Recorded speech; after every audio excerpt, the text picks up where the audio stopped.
وترى كثيرا منهم يسارعون في الإثم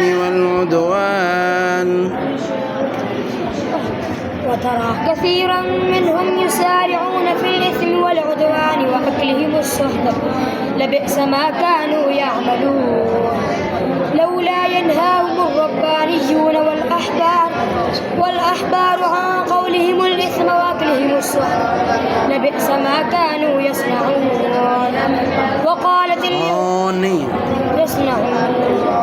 وقالت اليهود يد الله مغلولة غلت أيديهم ولعنوا بما قالوا بل يداه مبسوطتان ينفق كيف يشاء وليزيدن كثيرا منهم ما أنزل إليك من ربك طغيانا وكفرا وألقينا بينهم العداوة والبغضاء إلى يوم القيامة كلما أوقدوا نارا للحرب أطفأها الله ويسعون في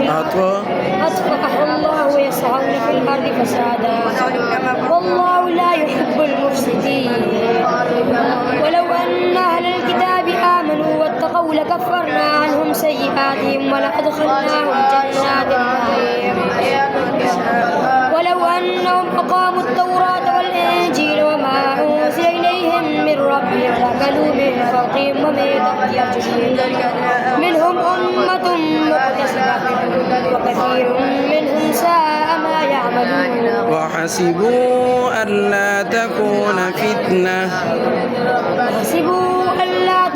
فتنة فعموا وصموا ثم تاب الله عليهم ثم عموا وصموا كثير منهم والله بصير بما يعملون. لقد كفر الذين قالوا إن الله هو المسيح ابن مريم وقال المسيح يا بني إسرائيل اعبدوا الله ربي وربكم إنه من يشرك بالله فقد حرم الله عليه الجنة ومأواه النار وما للظالمين من أنصار. ولو كانوا يؤمنون بالله